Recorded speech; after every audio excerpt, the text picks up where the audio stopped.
Christine Roger qui suit les activités de l'équipe de Montréal de la LPHF et aujourd'hui, pourquoi pas, ce bon vieux chroniqueur principal au service des sports, M. Martin Leclerc, on se fait... Moi, je suis comme les Soviétiques, je suis ici pour apprendre. Voilà. Et c'est comme ça qu'on s'améliore. C'est quand même un honneur qu'on devient bon. d'être aux côtés de cet homme. T'es habitué. Moi, je veux dire, d'entrée de jeu, ce qui me fascine quand je suis avec vous, c'est de te voir écrire sur ta feuille. Oui. Comment tu écris tout ce que tu dis? Comme là, tu écris mon nom. T'avais peur d'oublier? Non, ou... il fait sa liste d'épicerie. Ah, OK, voilà. Faut que j'oublie. Laitue, céréales. Des bleuets congelés. Oui, voilà. Oui, ben, c'est comme un genre de tic, là. Oui. Puis, comment dire, quand on fait de la télé, là, on est filmé, c'est pas grave, mais on fait de l'audio. Oui. Mais oui, c'est ça, des fois, quand je fais de la télé plus conventionnelle, ça me manque. Pour faire des petits carrés, ça m'aide à me recentrer. Au téléjournal, des fois, le lecteur signe son bulletin en terminant. Ah oui? Plus maintenant. Hein? Non, mais ils font ça, les animateurs de fin de soirée aussi. Oui. Mais moi, je trouve que tu as l'air particulièrement intéressé. Tu as l'air de prendre des notes et tout, là. J'ai eu peur que tu dises, non, je fais d'autres choses. Voilà. Là, je fais un tic-tac-toe, un X, là, bonhomme pendu. Hey, écoute, Christine, je sais pas si je te l'ai demandé la dernière fois, mais je sais pas. As-tu du plaisir? Est-ce que c'est... Parce que là, c'est un peu nouveau. Ouais. On te connaissait, tu faisais beaucoup de soccer. Évidemment, on est tous très polyvalents ici, mais là, on t'a lancé là-dedans. Là. Ah, vas-y, Christine, couvre l'équipe de Montréal. Oui, j'avais quand même fait les jeux. C'est ça, elle sortait pas de nulle part. Non, je sais. Non, mais c'est pas ça que je veux dire. Mais t'as pas beaucoup... Tu commences... Non. Au contraire, mais je veux dire, c'est comme une nouvelle... Mais, t'es au quotidien dans cette nouvelle j'ai pas l'expérience de Martin Leclerc, mais j'ai quand même fait plusieurs événements sportifs d'envergure depuis le début de ma carrière. Non, mais qu'est-ce que je veux dire? J'ai fait les Jeux olympiques quand même et tout. Puis quand j'étais à l'Auditorium de Verdun la semaine dernière, là, pour vrai, c'était particulier. C'est dans les grands moments que j'ai vécu. Tu veux dire pour le match d'ouverture? Oui, le match d'ouverture. Bon, il y a le niveau de jeu. Le niveau de jeu, il est bon. Puis là, en plus, je veux dire, c'est un match serré. Un but de Marie-Philippe Poulin refusé en prolongation.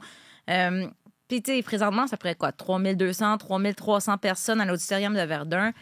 Mais je pense que c'était émouvant, faut le dire. C'est sûr, j'ai une fille et tout, mais les gens qui étaient là étaient vraiment investis.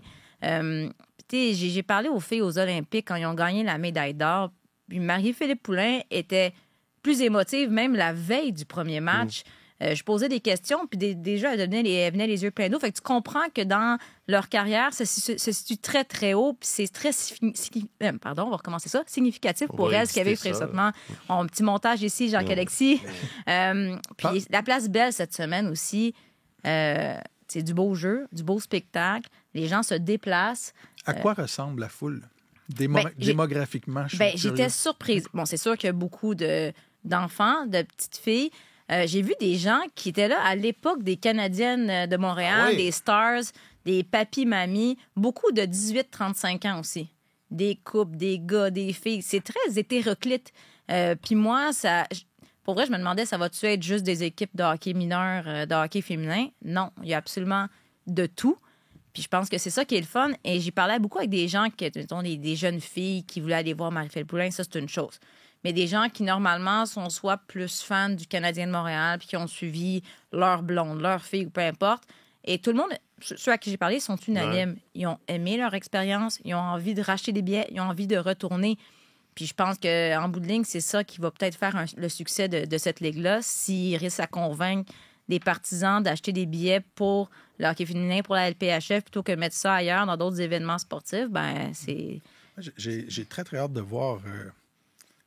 comment tout ça va tourner d'un point de vue commercial. On en a parlé la dernière fois quand Christine est venue, mais le Canadien attire une clientèle particulière. Il y a des gens qui y vont une fois par année, une fois par 2 ans. Il y a des détenteurs de billets de saison. Le Rocket à Laval, c'est une clientèle complètement différente. C'est une autre clientèle, puis ils ont des partisans qui sont vraiment mordus et tout ça. Et j'ai hâte de voir, il y a probablement il y a un public de hockey junior au Québec. Il y a des gens qui vont voir leur équipe junior. Mais j'allais dire pas à Montréal. Non, à Montréal, c'est un trou. Pour le hockey junior, c'est un trou noir. Là. Mais j'ai hâte de voir le genre de clientèle. Je parlais de ça avec ma femme la semaine dernière, puis on imaginait le père de famille qui aime le hockey, mais qui va saisir l'occasion pour prendre sa petite fille par la main et dire « on va aller voir du hockey. Est-ce que ça va être plus familial? Est-ce que ça va être... » Mais ils vont trouver un créneau, tu sais. Et c'est sûr qu'il y a des gens qui s'intéressent à toutes les formes de hockey, qui vont voir le Rocket, le Canadien, du hockey junior, qui vont aller au hockey féminin. Il y en a pour qui c'est universel, mais il va y avoir une clientèle cible. Et j'ai hâte de voir à quoi ça va ressembler. Mais je pense que oui, c'est très familial. Là. Je pense que oui. Même on en parle ici au bureau. Là. On est plusieurs à avoir des enfants. Ouais. Et on en parlait. Puis la majorité même des papas famille. Ici me disent tous, hey, on s'est assis devant la télévision puis on a regardé ça en famille. Je veux amener mes gars voir ce hockey-là. Puis j'ai croisé, entre autres, Kim Saint-Pierre, qui a été présenté à la foule. Puis ça aussi, je trouve que ça a été bien fait. Bon, je ne veux pas faire un comparatif boiteux, mais le match d'ouverture du Canadien cette année, il y a eu quand même son lot de critiques. Là. C'était assez sobre comme présentation. C'était plate. Et là, je trouve que ça a été bien fait. Premièrement, il y avait les bracelets avec les lumières. Le Lou Hughes, qui est quand même une personne connue pour chanter l'hymne national. On amène Caroline Ouellette, France Saint-Louis, Daniel Goyette, Kim Saint-Pierre et les enfants de Caroline Ouellette qui font la mise au jeu. Tout ça était très bien fait. Bien. Je l'ai dit à Danielle Sauvageau, puis elle, pour elle, c'est important que ce soit des enfants qui lancent la rondelle. Mais je parlais avec Kim Saint-Pierre, puis je me disais, la future génération, nos enfants, je pense qu'ils ont cet intérêt-là et cette ouverture pour le sport féminin. Je parlais à Kim Saint-Pierre, ces garçons qui jouent très haut niveau au hockey. Puis toi, tes gars, évidemment, ils n'ont pas le choix. Ils ne peuvent pas être des petits machos, évidemment. Elle dit non, moi, mes enfants, ça fait longtemps, évidemment. Mais mes enfants aiment autant Kim Saint-Pierre, Marie-Philippe Poulin que Connor McDavid. Pour eux, c'est égal. Puis moi, quand je vois mes enfants puis les amis, c'est comme ça dans leur tête aussi. Donc, je pense que le meilleur est à venir, ce qui n'était pas le cas, je pense, quand nous étions petits.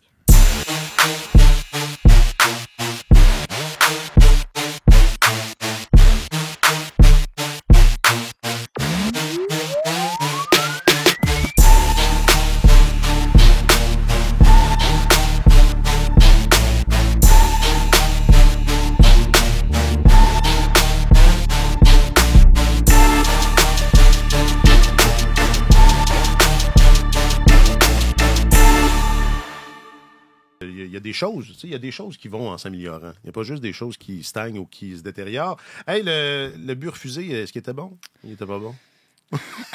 J'ai croisé la mère à Marie-Philippe Poulin après le match. Elle me dit toute la Beauce, arrête pas de la texter et le but était bon.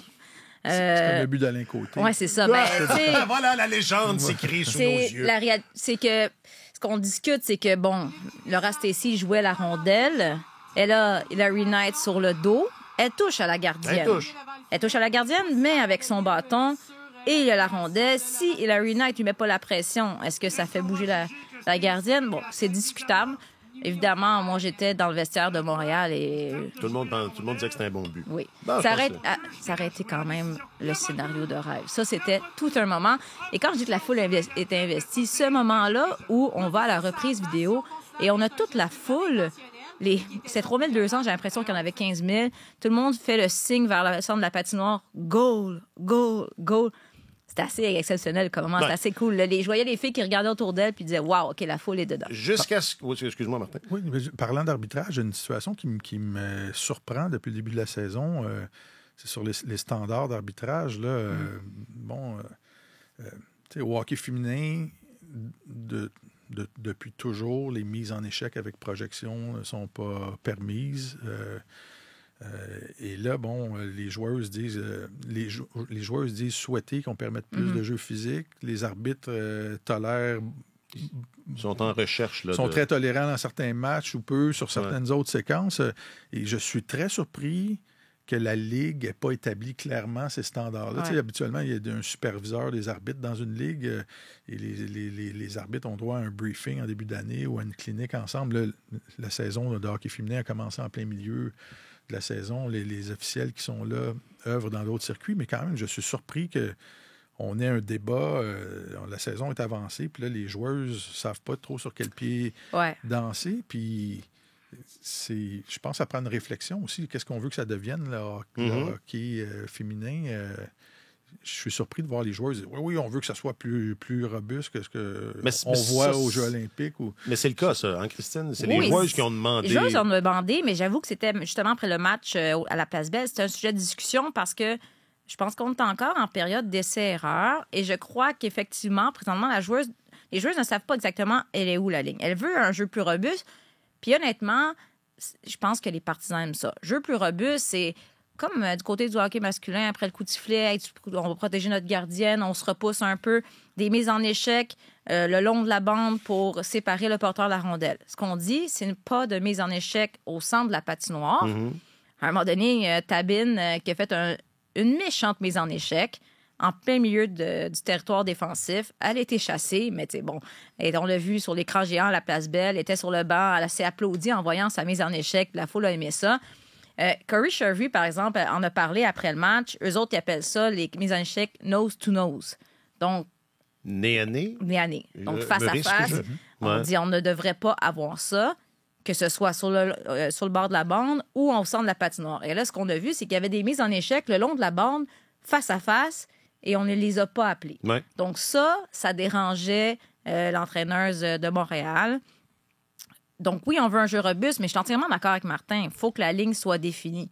Parce que ce que les joueurs ont demandé, c'est oui, un jeu plus robuste, mais ils ont demandé aussi une constance. Parce que dans le passé, dans le hockey féminin, que ce soit les matchs, mettons, championnat du monde ou la série rivalité... Les matchs Canada-États-Unis ne sont pas arbitrés de la même façon que c'est ça. Canada contre la Suisse. Ou, fait que les filles ne savaient jamais où était la limite.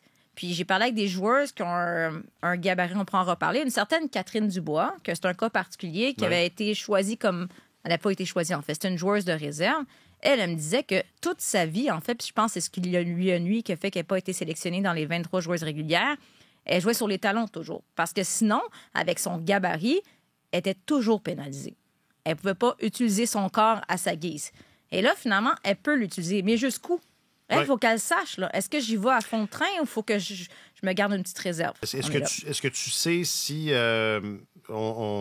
c'est une priorité? Là, parce que c'est ça. Moi, on a vu des mises en échec qui ne respectaient pas le cadre du règlement, là, qui est pas qui est nouveau, là, mais qu'on ne voit pas au hockey international, à savoir que le contact est permis parce que c'est bien ça, corrige-moi si je me trompe, le contact est permis quand on joue la rondelle. Mais moi, j'en ai vu des mises en échec que c'était pas ça. Sur le bord de la bande aussi. Là, fait que je sais pas. Ça n'a pas juste rapport avec où est-ce qu'on est sur la patinoire. Je veux dire, dans la Ligue nationale de hockey, si Goulet fait une mise en échec pour distancer le porteur de la rondelle, mais dans sa position de défenseur dans zone défensive, c'est correct. Mais nous, les filles.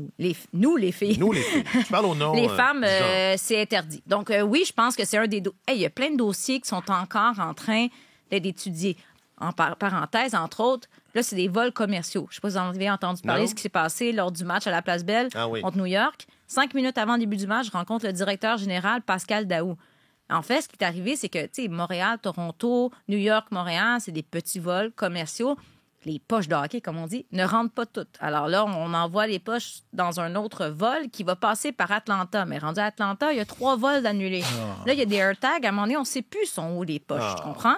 Donc là, on demande de faire venir les poches à temps, mais là, ils sont coincés, il faisait pas beau, une tempête. Et là, Pascal Daroux me raconte que lui a embauché un dépisteur ici, Éric, qui est le gérant de Sport Rousseau à Charlemagne. Donc là, Éric, je vais chercher tout ce que je peux trouver. Fait que là, il est débarqué avec tous les bâtons du Sport Rousseau. Tu as Daniel Sauvageau, Pascal Daroux qui arrive avec tous les bâtons. Fait que là, les bâtons, à la limite, c'est pas si pire, mais là, il manquait des patins. Donc là, les filles qui ont sauté la période d'échauffement, parce que là, je vois avec des patins neufs, pas cassés. Ouais, Donc là, ça, ils vont se rendre compte. Là, ils se rendent compte, Air Canada, c'est le commanditaire. Wow, super. On peut voyager par voie aérienne, sauf que là, il va falloir des vols modélisés. Et je sais que même Daniel Sauvageau me disait que quand ils sont revenus de New York, elle a choisi d'attendre le lendemain matin et de revenir en autobus parce qu'elle ne pas prendre la chance de... Parce que les poches rentrent dans le... Poches rentrent dans l'autobus. Puis aussi, bon, tu le sais jamais, présentement, les vols... c'est un bon commanditaire, mais on sait, vous voyagez beaucoup, vous savez c'est quoi. En hiver, c'est compliqué, c'est vraiment plus compliqué. Les journalistes qui couvrent le beat du Canadien, tu sais jamais, une neige, une tempête de neige... Il y a de la glace sur les ailes. Ton vol est retardé, tu manques ton transfert. C'est beaucoup plus compliqué l'hiver et les équipes de la Ligue nationale ont leur propre vol nolisé, leur propre avion. La plupart, ils réussissent à contourner ça. Puis il y a des règles qui font en sorte que tu dois arriver dans la ville où tu joues la veille. Fait que ça te donne une chance de te virer de bord s'il arrive un problème. Mais ça, ils sont en train... c'est le cas de le dire, ils sont en train de construire l'avion en plein vol. Oui, c'est ça. Mais ça, on m'a dit qu'ils regardent ça. Ça aussi, c'est en négociation. Parce que les joueurs arrivent la veille. Ça aussi, c'est le règlement. Ouais. Les joueurs étaient bien là. Mais les bâtons et les patins n'y étaient pas. Oh, avec un délai, même avec un délai comme ça, les équipements n'étaient pas arrivés. Oui. Donc, voilà. Donc, ça fait partie des choses qu'on regarde. Le jeu robuste, les vols nolisés. Non, mais c'est correct. Les contrats aussi, parce que, bon, on l'a vu à Montréal... Montréal est la première équipe à avoir utilisé une joueuse de réserve. J'ai dit sur Twitter à la blague, Montréal est au moins première dans quelque chose. Je pense qu'il y a des gens qui n'ont pas aimé ça dans l'organisation, mais c'est une blague. On m'a écrit parler des cônes et tout ça. Tu brasses, non, mais ton humour est fin tel et mais non, mais c'est après 2 matchs. Là, je veux dire, Mais oui, mais c'est parce que c'est ça aussi. Joueurs de réserve, là, je veux dire, on a 3. Ça se peut qu'à un moment donné, il y ait plus que 3 blessés. Bien, s'ils permettent, c'est l'autre aspect. On parlait des mises en échec tantôt, c'est parce que si tu permets du jeu plus robuste, il peut y avoir un plus haut taux de blessures. Ils n'ont pas un club école en dessous. Non, c'est ça. C'est la grosse problématique présentement. Fait que tu fais référence à Catherine Dubois qui, là, est-ce que, là, évidemment, vous nous écoutez, peut-être que la situation a évolué depuis. Comme je me plais à dire, vous en savez plus que nous. C'est ça, ça arrive régulièrement. Mais là, son essai était-il terminé? Il n'est pas terminé comment ça fonctionne? La réalité, c'est que les 3 joueuses de réserve, selon la convention collective, peuvent être, on va dire, activées, en parenthèse, comme joueuses régulières 2 fois 10 jours au cours de la saison. Donc là, au départ, il y a un match où Anne-Sophie Bété est absente, où Laura Stacey est absente. Donc, Catherine Dubois, on a fait appel à elle. On a activé. Je pense que c'est mon opinion... Mais je pense que l'équipe s'en rend compte ici. Je crois qu'on a fait une erreur. Non, mais je pense qu'on a fait une erreur. Et à la défense de Liane Sauvageau et de l'équipe, j'ai écrit un texte justement là-dessus. C'est que je pense qu'on ne se doutait pas que le jeu allait être aussi robuste et aussi physique. Catherine Dubois a aussi une blessure en camp d'entraînement, donc elle n'a peut-être pas eu la chance de se faire valoir. Mais dès sa première présence, elle a eu un impact. Elle a marqué un but. Je veux dire, c'est un jeu physique. La fille, elle est grande, elle est robuste. Elle est agressive. C'est une joueuse que je ne vois pas comment on peut la sortir de l'alignement. Mais là, le problème, c'est que normalement, je ne sais pas quand les gens vont nous écouter, mais elle est encore disponible ce week-end. Après, la période de 10 jours se termine. Et clairement, quand on regarde la situation, elle mérite plus sa place que d'autres joueuses. Et là, moi, je me demandais, qu'est-ce qu'on fait? Parce qu'on peut uniquement avoir 23 joueuses sous contrat.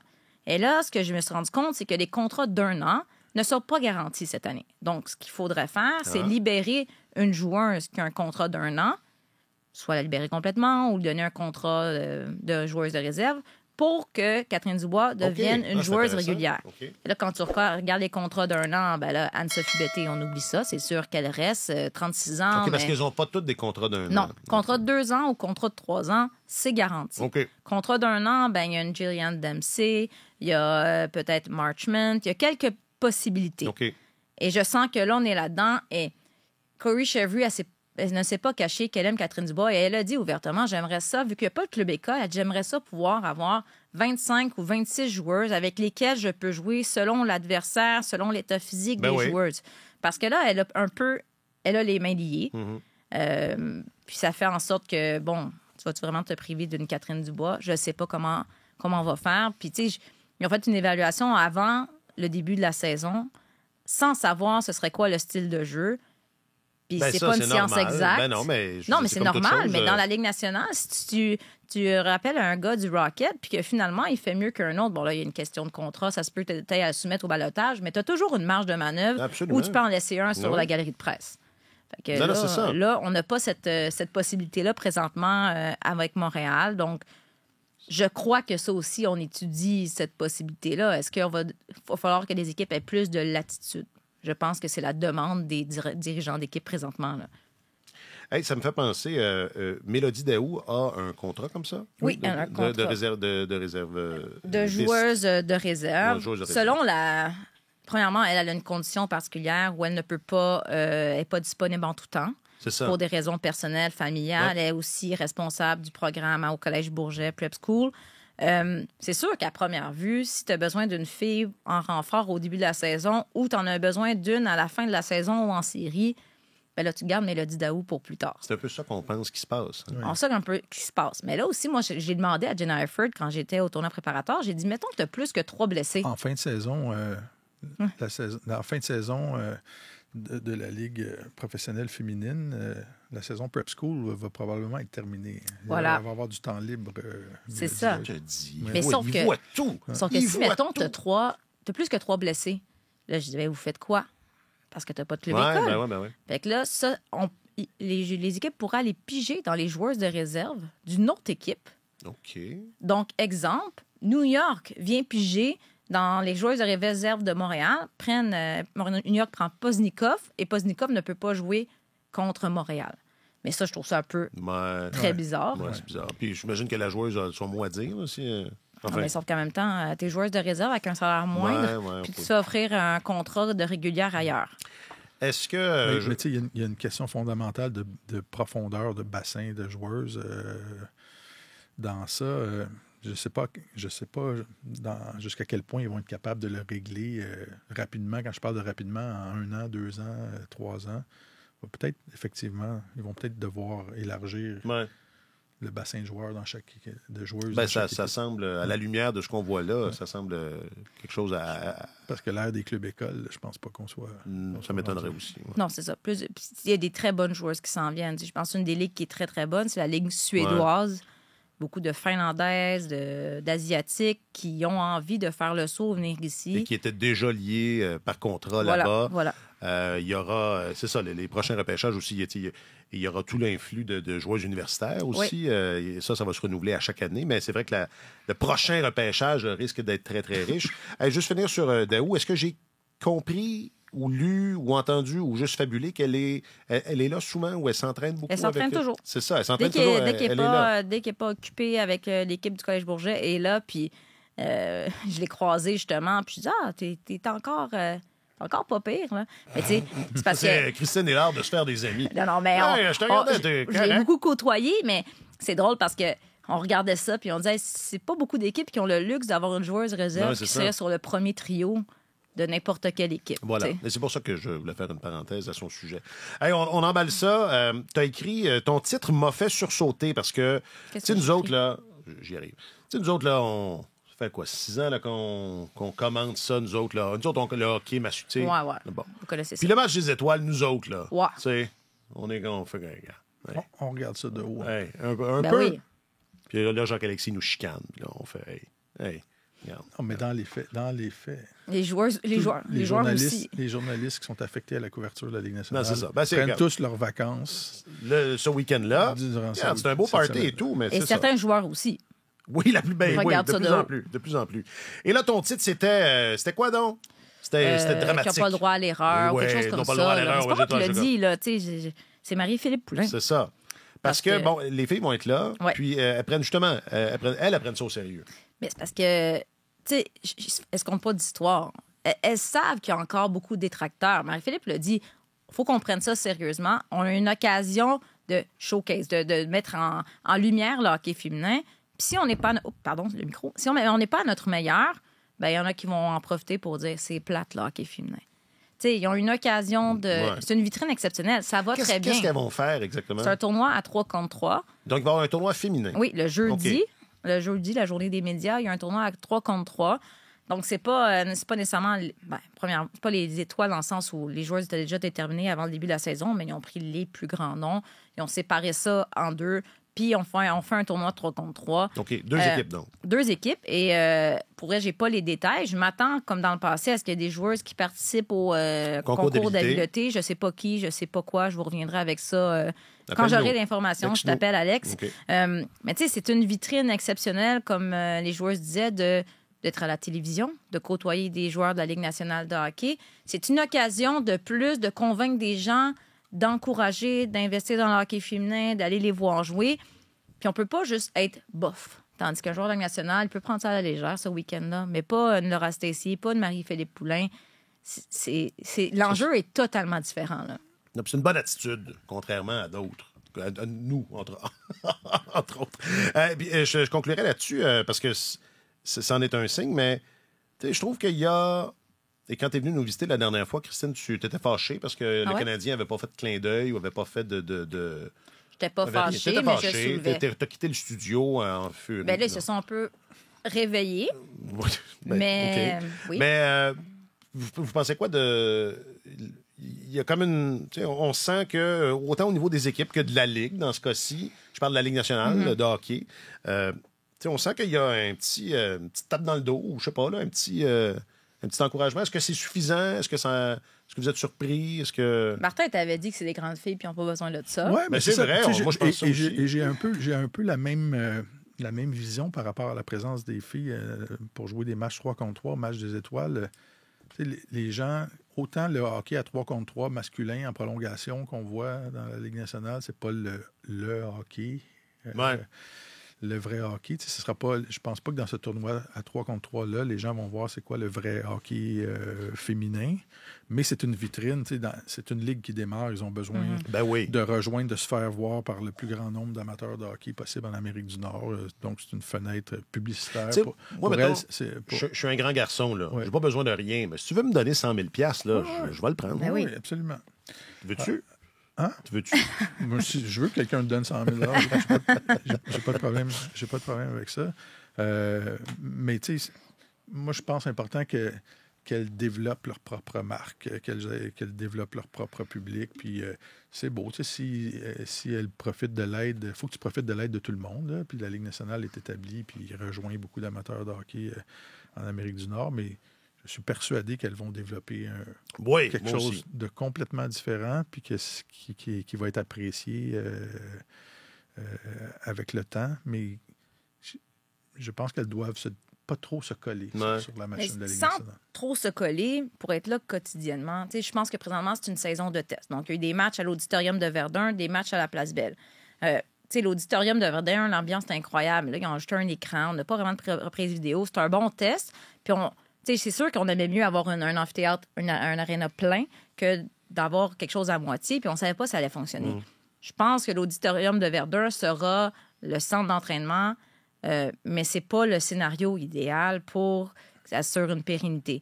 Laval, je ne pense pas que c'est le premier choix de l'équipe de Montréal à long terme. OK. Je pense qu'on aimerait ça. Je pense que l'équipe aimerait ça. Non, mais que l'équipe aimerait ça, faire des tests, puis que peut-être ouvrir le Centre Bell à un moment donné, la section du bas, peut-être pas toute la saison, mais des matchs spécifiques, sans se coller nécessairement aux Canadiens de Montréal, d'avoir un petit peu cette collaboration-là, parce que c'est sûr que tu vas pas... Tu parlais du public du Rocket de Laval. Tu vas pas chercher le même public si tu fais quelque chose en plein centre-ville de Montréal que si tu fais quelque chose à Laval. J'ai l'impression, en ayant eu certaines discussions, qu'on aimerait ça. OK. Aller au Centre Bell. Parfois. Il me semble que... Et ça fait longtemps que je pense à ça. Il me semble que ça serait ingénieux qu'à quelques reprises durant la saison, il y ait des programmes doubles. Ben oui. Ben oui. Un match féminin à 4 heures, puis... Thématique. Canadiens jouent contre les Bruins le soir à 7 heures. L'équipe féminine joue contre Boston plus tôt dans la journée. Puis t'offres aux détenteurs de billets, voulez-vous payer X $ de plus, puis vous allez voir les deux matchs. Ça va être un programme double dans la journée. Écoute, l'organisation, le Centre Bell récolte plus de revenus avec les concessions et tout ça. Les gens sont là pour passer une partie de la journée, mais c'est un événement de hockey. Tu peux faire un événement de hockey avec ça.